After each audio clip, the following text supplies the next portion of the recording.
తెలంగాణ, జై జాగృతి, జై టిఆర్ఎస్, జై కవితక్క.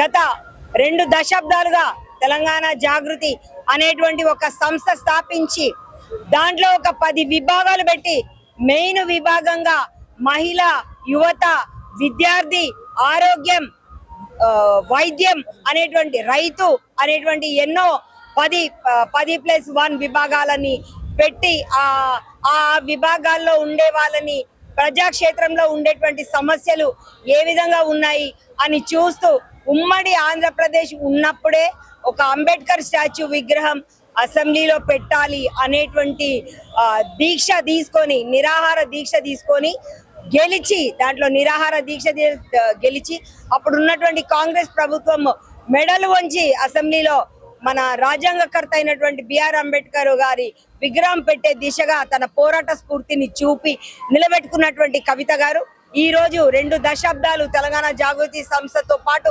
నడుస్తూ టిఆర్ఎస్, నాటి టిఆర్ఎస్, నేటి బిఆర్ఎస్ లో తను ఎన్నో సేవలు అందించి జాగృతి ద్వారా చేసినవన్నీ కూడా అవన్నీ మన బిఆర్ఎస్ కే అన్వయించినటువంటి మా కవితక్క ఈ రోజు మన ఆత్మగౌరవం అయినటువంటి తెలంగాణ పదంతో మన ఆత్మ గౌరవం ఉన్నటువంటి తెలంగాణ రాష్ట్రం అనేటువంటి దాంట్లో తెలంగాణ రాష్ట్ర సేన అని ఈరోజు ఒక పొలిటికల్ పార్టీ స్థాపించి మా అందరినీ కూడా ఎంతో బూస్టప్ చేసి ఈనాడు ఉండేటువంటి ఇంతమంది ప్రజలకి తెలుస్తుంది, ఇంతమంది ప్రజలు ఇక్కడికి వచ్చిండ్రు.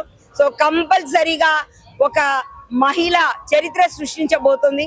ఒక మహిళ పెట్టిన పార్టీ, దాన్ని నిలబెట్టేందుకు దాన్ని సపోర్ట్ చేస్తూ మనందరం కూడా కవితక్క సీఎం అయ్యేంత వరకు కూడా మేము పోరాటం చేస్తాం, కవితక్కకు సపోర్ట్ గా ఉంటాం. తను మాట్లాడిన మాటల్లో మహిళలకు సంబంధించినవి, ఒక యువతకు సంబంధించింది. బంగారు తెలంగాణ మనం సాధించుకోవాలి అంటే ఉండేటువంటి భవిష్యత్ అంతా కూడా నేటి యువత మీద ఉంది. అది విస్మరించకుండా, అదే విధంగా ఎక్కడో మనం ఇక్కడ ఎన్ని చేస్తున్నప్పటికీ కూడా ఎండలో కష్టపడుతూ ఎన్నో కష్టాలు కోరుస్తూ రైతన్న పండించినటువంటి మెతుకును తింటూ మనం వాళ్ళని విస్మరించేటువంటి విషయాన్ని తీసుకోవద్దు అని ఆ రైతులకు సంబంధించినటువంటి దాని మీద కూడా కవితగా చేస్తున్నటువంటి పోరాటం. హైడ్రా వాళ్ళు అంటే రాత్రికి ఇల్లులు కూరగొట్టేసి పొద్దున్నే ఇంటి ఉన్న యజమాని డ్యూటీకి వెళ్ళిపోయి పిల్లలు స్కూల్కి వెళ్ళిపోయి ఇంట్లో మహిళ మాత్రం ఒకటే ఉండేటువంటి సందర్భాన హైడ్రా వచ్చి మీకు నోటీస్ ఇచ్చడం చెప్పి ఇల్లు లేకుండా నేలమట్టం చేసి వెళ్ళిపోయినటువంటి ఇంత దారుణంగా జరుగుతున్నటువంటి దృశ్యాలు కూడా మనం చూస్తున్నప్పటికీ ఆ వెలుగువట్ల గ్రామ ప్రజల కోసం కూడా ముందు నిలబడి పోరాడి వాళ్ళకు ఇల్లు ఇప్పించే విధంగా కవితక్క తీసుకున్నటువంటి నిరాహార దీక్ష రీసెంట్ గా. సో ఇంత పోరాట స్ఫూర్తి గల కవితక్క ఈనాడు టిఆర్ఎస్ అనేటువంటి ఒక పొలిటికల్ పార్టీని స్థాపించడం చాలా చాలా ఆనందం అనిపిస్తుంది. మేమందరం కూడా కవితక్క తోడే ఉంటాం. ఆమె సీఎం అయ్యే వరకు కూడా మేము తనకు సపోర్ట్ గా ఉంటాం. తను గెలిపించే దిశగా మేము తన వెన్నంటే ఉండి ముందుకెళ్తామని తెలియజేస్తున్నాం. జై తెలంగాణ.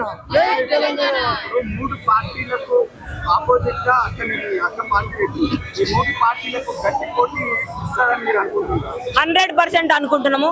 3 పార్టీలు కాదు, ఆ 3 పార్టీలు చూస్తే వాళ్ళ అపలాచన అంతా కూడా కుర్చీల కొరకే ఉన్నది అనేటువంటిది మనకు తెలియకనే తెలుస్తున్నది.